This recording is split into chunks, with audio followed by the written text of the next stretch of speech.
Are you looking to lose weight, burn fat, pack on muscle, or just live a healthier life by sleeping better and worrying less? Well, aren't we all? Unfortunately, we've spent years quibbling over phony studies, fad diets, and dangerous prescription drugs that have prevented us from living our lives to the fullest and have done more harm than good. But thankfully, science has prevailed, and we now know that there is no other way in achieving optimal health than by consuming what nature has to offer us in its purest form possible. Hi, I'm Larry H. Russell, host of Celtics Beat and critically acclaimed author of Fall of the Boston Celtics. And let me tell you about Dr. Ron's Ultra Pure Nutritionals. Dr. Ron supplements are 100% additive-free, and best of all, they work. Dr. Ron supplements are my personal go-to for anything from post-workout recovery to achieve optimal gains, all the way to stress management. So if you're not getting the results you want from maddening forms of dieting and dealing with adverse side effects from other harmful drugs, remember one thing. As Hippocrates said, let food be thy medicine and medicine be thy food. And let Dr. Ron's Ultra Pure Nutritionals be the remedy for you. Available only at www.drrons.com.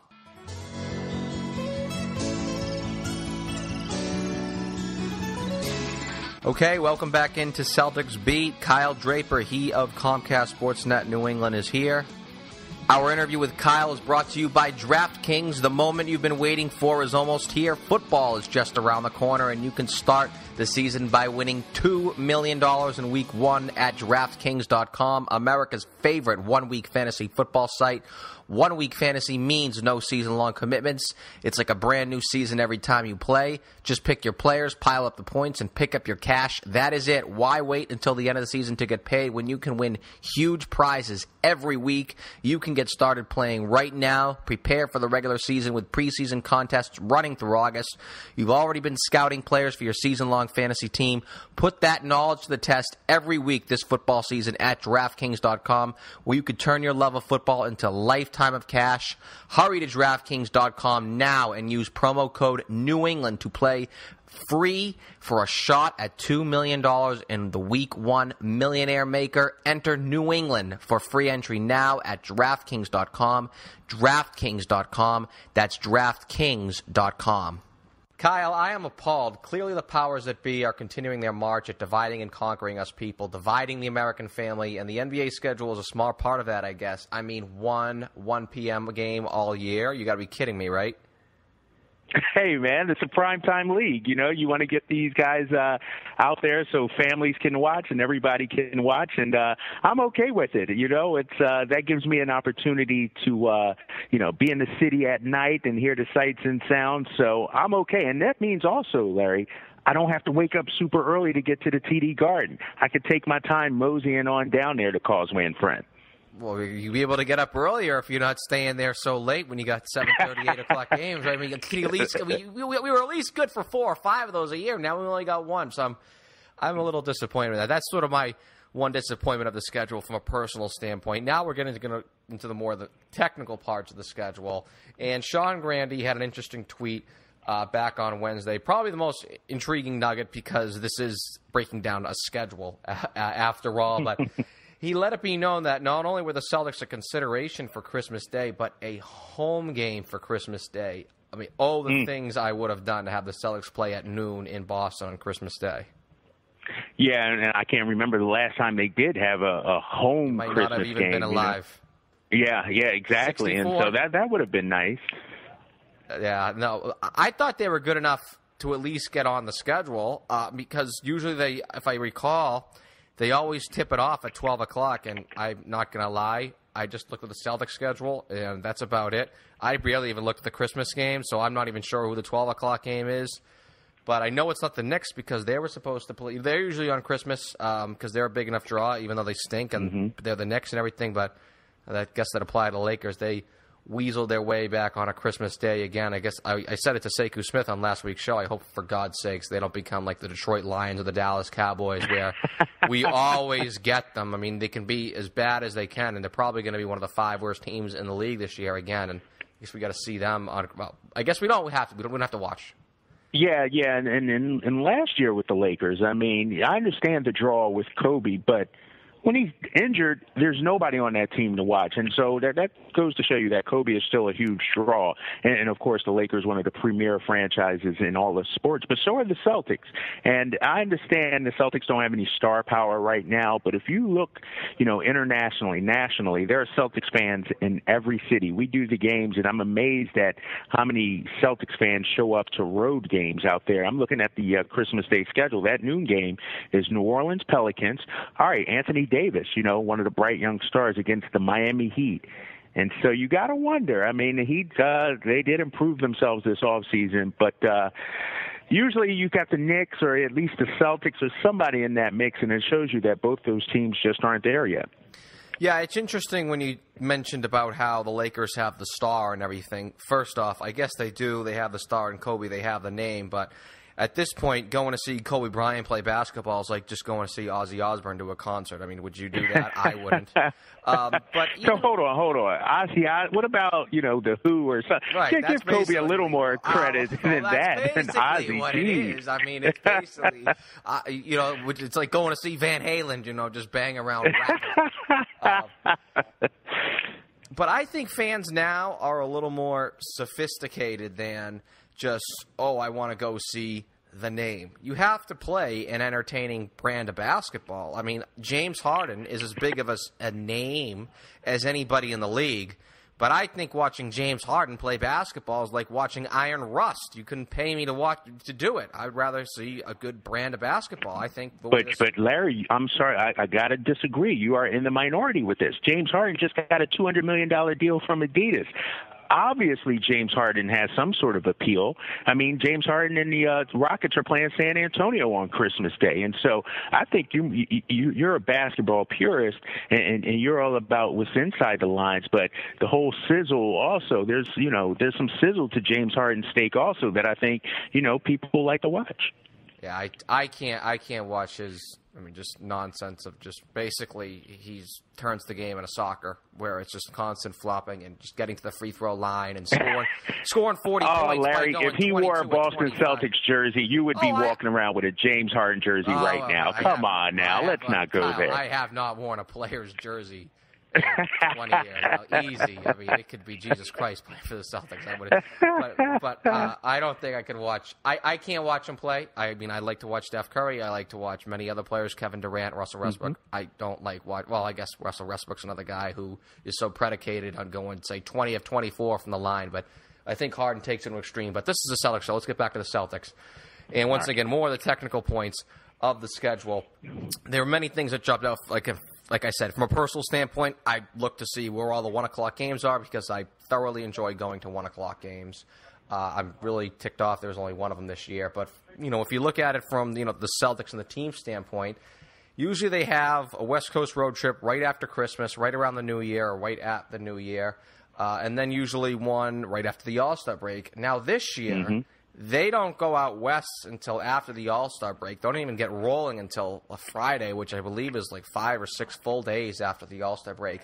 And then they got to go out west with like 2 weeks, a week and a half to go in the season and play a long trip. I think it's like 10, 11 days. Is that a detriment at all, especially if the team could be making a playoff push? Because we look at the Celtics team as a team that's going to be on the bubble. And to have a West Coast road trip at the end of the season, that actually kind of concerns me from an observer standpoint who wants to see the Celtics do pretty well. No, I totally agree. And that's one of the things I noticed when I first looked at the schedule. And you're right. Usually it's, after the All-Star break, they'll have that nice long one. Now it's only a 3-game road trip after the All-Star break. But the 5-gamer at the end of March, beginning of April, when you play teams like Phoenix, the Clippers, Portland, Golden State, and Lakers. And Lakers, they'll be bad. Even with Kobe, I don't think they'll be contending. Last year. Well, that's true. That's because Jeremy Lin had one of those Linsanity games against the Celtics. But you look at that schedule, when you're fighting for the playoff spot, like the Celtics will be doing towards the end of the season, you want those games at home. You want those games against conference foes that, you can either make ground up or separate yourself. And that's one of the things that we saw last season with the Celtics. They finished so strong because they were able to beat the Charlottes, the Indianas, and the Miamis. Those guys head-to-head late in the season, and that propelled them into the postseason, and they were able to beat Cleveland at the end of the regular season because Cleveland rested guys. But now you look at this. A team like Phoenix may be battling for that 8th seed. The Clippers may be battling for a number 1 seed. Portland, who knows what's going to happen with them, and Golden State. I mean, and so those are teams that I can't see them resting their players. That's 2 weeks before the season ends. And so that could be a tough stretch for the Celtics as they try to make the playoffs again this year. Yeah, and I just don't like where it comes on the schedule because if anything that's beneficial about West Coast road trips, and I personally thought last year's team really turned things around. When they went on that second West Coast road trip and they won back-to-back games in Portland and Denver, you could see sort of something. They gained a lot chemistry-wise. You're really not, trying to work on team chemistry by the end of March, beginning of April. You need to know pretty much where you're going at that point of the season. Ideally, you like to have, if you're going to have a West Coast road trip, far earlier in the season. So, yes, of course, you can have those bonding and those chemistry moments. But it's just, I think, a tremendous inconvenience. I mean, usually at that point of the season, players are pretty worn down, and to just throw a 10, 11-day West Coast road trip right at them, right before the postseason.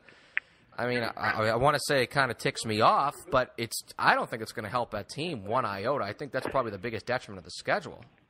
Yeah, I think so. But I will say, right before that, right after the All-Star break, I think it is, that little short 3-game road trip, starting February 25th, they go about a month or so, or at least 3.5, 4 weeks, where they only have 2 road games. And so that's good if you're the Celtics. I mean, hopefully you can build up some wins and bank up some wins. And the thing is, too, you mentioned that road trip after the All-Star break last year. You had some new guys coming into the team, too. And so they were able to bond pretty quickly by going out on the road. Isaiah Thomas joining the team. And so you had some new guys on that roster. This year, you don't have that long road trip, although you do have the 3-gamer to try and bond. But I'm worried about that end of March trip just because, like we talked about, the Celtics will be fighting for a playoff spot. They'll be in the mix, I think, with the Indianas and those kind of teams. And you want to be playing your best basketball right there. And going out west doesn't lend itself to doing that.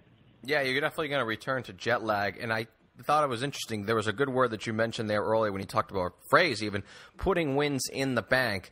That's sort of the antithesis of what they did last year. Last year they had a far heavier schedule late. They had a lot of back-to-backs later in the year, and we all remember them going on that huge run, winning all those back-to-backs. This year their schedule is far heavier earlier. They're playing a lot of games, basically November, December, even January there's a lot of games on the schedule. So it's pretty much the complete opposite of last year. I think that is a little risky in itself because we're talking about putting wins in the bank, but once again, there was another big turnover on the roster. It's going to take a little bit of time to gel. You'd like to have a little more practice time, but it looks like there's not going to be much practice time because they're pretty much playing games every other day with plenty of back-to-backs in between.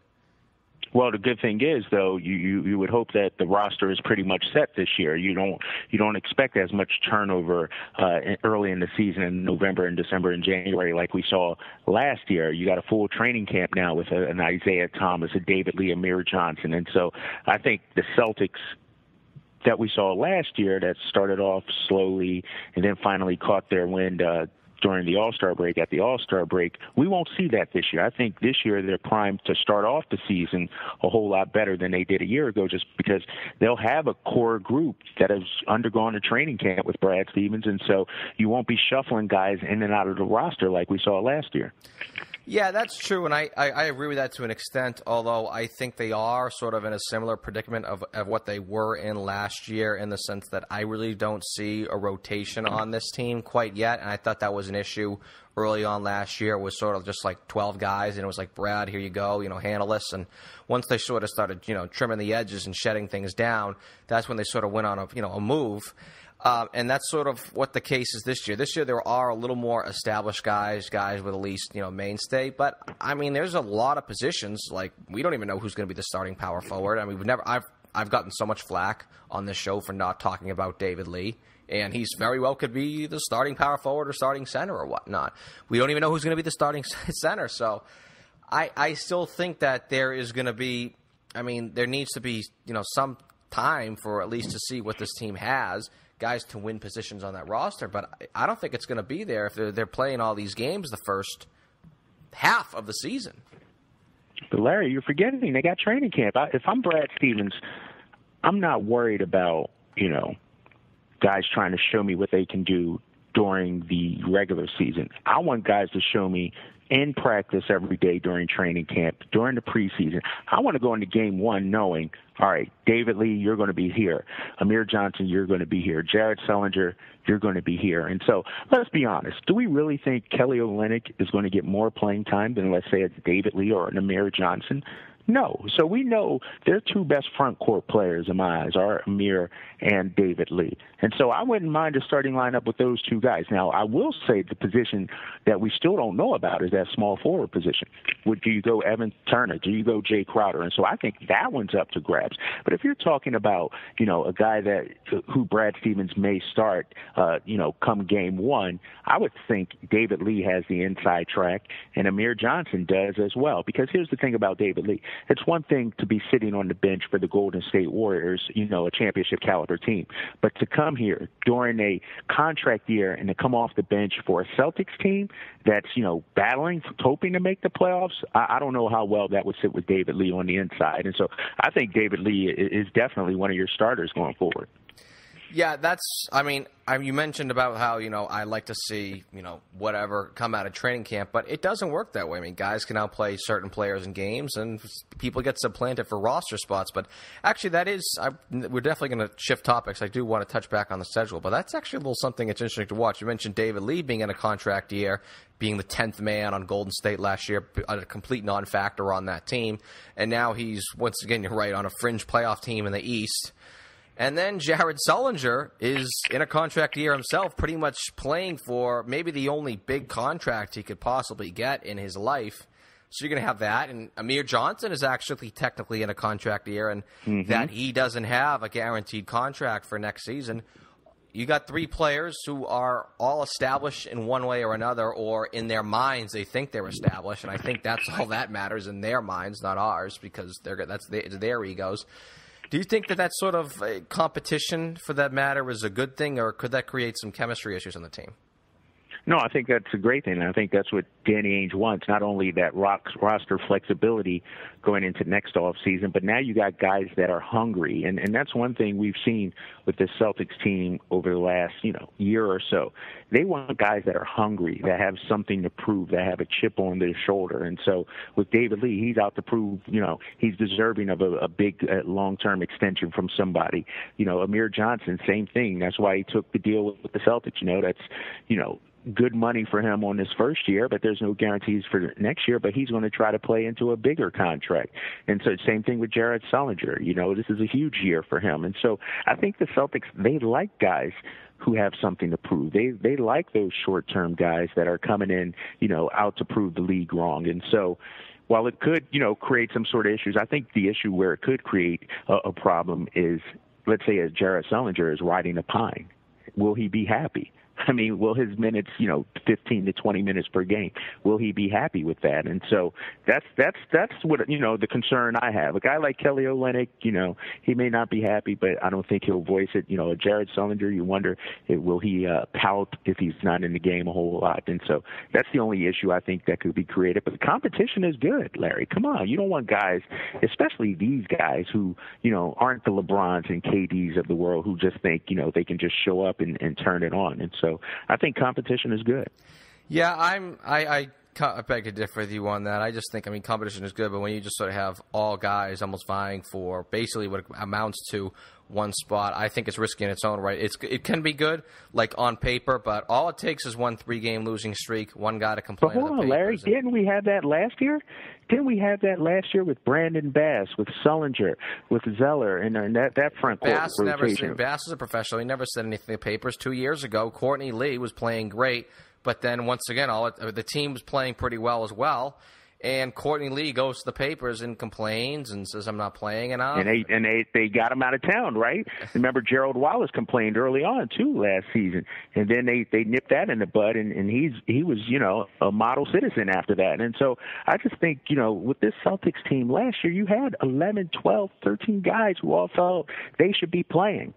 And it wound up okay. I think that's the beauty of Brad Stevens. It did, but then they got rid of the malcontents, the Jeff Greens, the Rondos, the Courtney Lees, those guys. And so I just think, with this team, there is no clear-cut guy. Of course, you want a LeBron or a Durant or somebody like that. You want established stars on this team. But the Celtics, you can't just pick them off the tree and say, all right, come here, LeBron, we want you. No, this is the fallback plan for the Celtics. And so I would rather have 10, 11, 12 guys than, a bunch of overpaid divas who aren't any good. Well, basically then what you're saying is when you mentioned they got rid of the malcontents, that it's certainly a possibility this year one of those or even two of those guys might not make January or February if that's possible. Oh, no doubt about it. I mean, I wouldn't be surprised if Danny Ainge made some sort of move. That's the thing about Ainge. He's not afraid to pull a deal. Larry, you've seen it.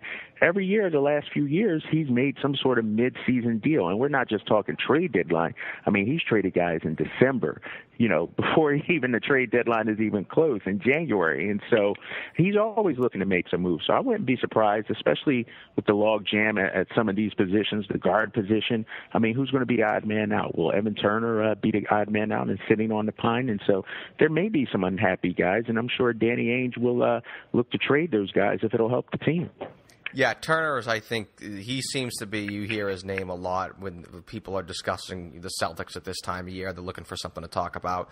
Obviously, the really one situation is the roster situation or the schedule. Let's get back to the schedule because it's like this for me is finally it's here. I mean, this is sort of really one of the biggest things I look forward to in the summer because it gives us our first real glimpse to talk about the season coming up. One game on the schedule that I really can't wait for. It's the 1 p.m. game because I can't wait to be at the game. And it's actually Rajon Rondo. Last time we had you on the show, I infamously said I believe he'll be out of the NBA in 3 years because I don't think that he has the body to keep up with it. And if he doesn't have the body and the athleticism, his game is not going to adapt well, and he could sort of fall off quickly. Obviously, I stand by that prediction. How about this? Does he even make Super Bowl Sunday in a Kings uniform in Boston? You know what? That's going to be tough because it'd be different if he was, paired with a coach who, isn't stubborn and hard-nosed. We know George Karl butts heads with players all the time. And that's why I thought the Rick Carlisle situation was weird. I mean, as a talent, I still like Rondo's talent, but Dallas was not the right situation for him. They didn't need a ball-dominant point guard. And so now I wonder in Sacramento, where Rondo is going to want to run the show, George Karl is going to want to do things his way, will those two guys butt heads? And so to me, that's what I'm more concerned about Rajon Rondo, his inability to get along with head coaches. And so I think that could be a detriment, not necessarily his skill level. I mean, there's a lot of guys without skill that are still in this league. I mean, think about it. Jeremy Lin just got a nice deal in Charlotte, and Jeremy Lin's no all-star or anything like that. And so I think Rondo is still a capable point guard, maybe not an all-star point guard. I'm not saying that. But I think it's crucial for him to be with the right coach, and I don't think George Karl is. But if you're Rajon Rondo, let's say we're in his shoes. This is one of your last chances. You're trying to get a big payday next season. You would think he would go to Sacramento and be on his best behavior. You would think, right? Yeah, but you can't. Well, we thought that in Dallas, there's too, enough, and there's enough. Yeah, you would think last year in Dallas, exactly. Yeah. You're right. So that's what I'm concerned about. The stubborn Rondo may force his way out of Dallas. Yeah, I mean, obviously it's going to be an issue in itself with Karl, but I stand by the statement in the sense that with his declining athleticism, his game's predicated so much on being able to beat his man off the dribble. If he doesn't have that, he can't shoot. So there's going to be a point where I think he's going to be almost useless, and that's why I believe in 3 short years. Now we can even call it 2. I don't think you'll see him in the league, and that's almost not a prediction. It's like a proclamation. And wow. Another thing I feel really confident in is Jared Sullinger, we were just discussing him. All summer there's almost been a borderline Mao Zedong propaganda campaign with him, just posting pictures of everywhere, like our fearless leader, Jared Sullinger. It's coming from John Lucas's camp.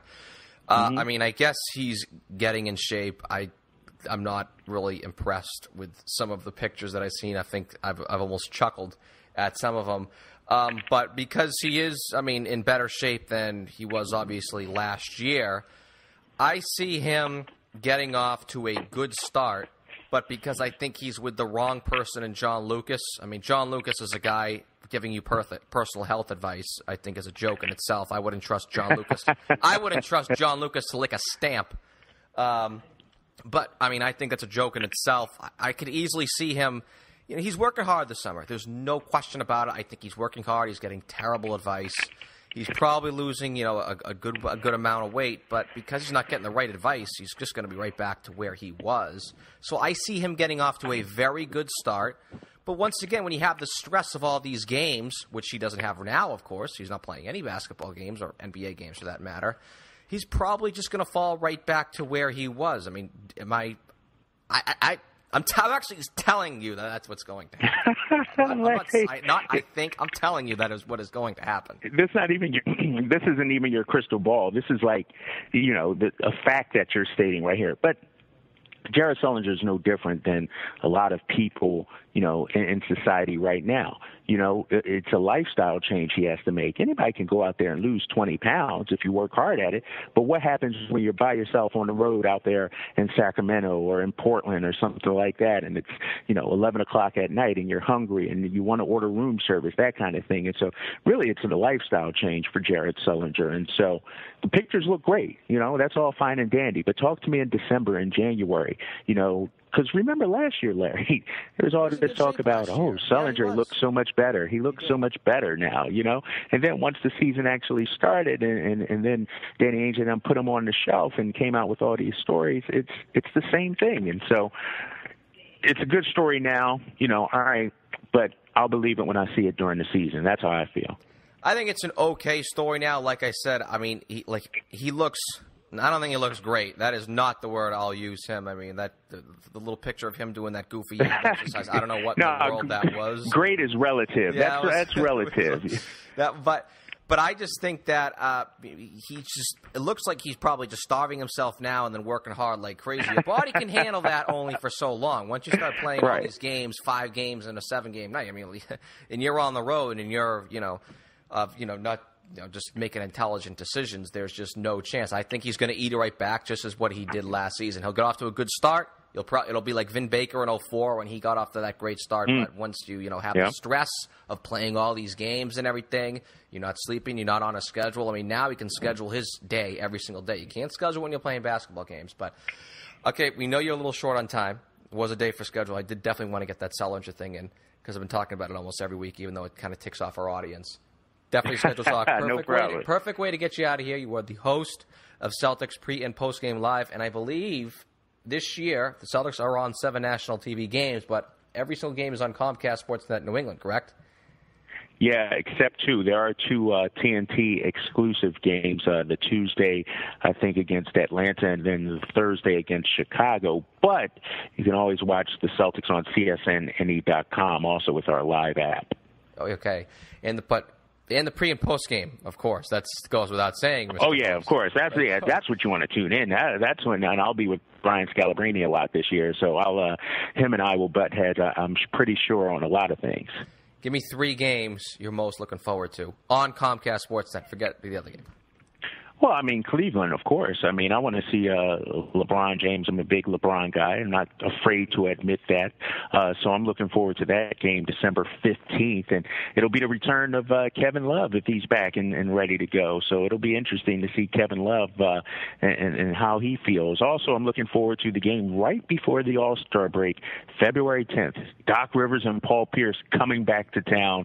The Clippers coming to the TD Garden. So I'm looking forward to that one. And I'm also looking forward forward to either Oklahoma City game. Let's say November 15th early on. Let's see if Kevin Durant, because this is an important season for Oklahoma City. This is like, you got to show me something if you're Kevin Durant and you want to re-sign in OKC.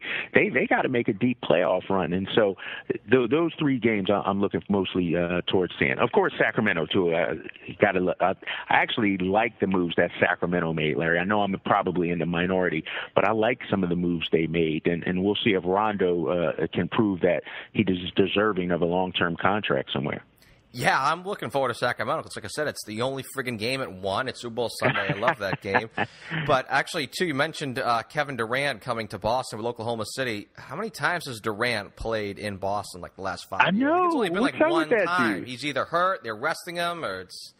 So I would. You never know. You could. Let's see. Last year he was hurt. The year before he was hurt. Or the year before they rested him at the end of the year. Yeah, they rested him. I think he was here. There was a game Westbrook hit a couple 3-pointers late in Perkins' return. I can't remember if he played in that game. I want to say no. And then there was one game, like a Friday night, when the Celtics had Shaq and everything. They sat him down. I think it's... So Celtics fans need to see this guy in person this year, I think. Do. But unfortunately, that's not our decision. There it is. Right, exactly. But that's a good way to get you out of here on that. Kyle Draper, host of Celtics pre- and post-game live, and a many personality as well over on Comcast Sportsnet New England. You can follow Kyle on Twitter at Kyle Draper TV. Kyle, thanks so much for stopping by the show once again. All right, Larry, thanks for having me, man.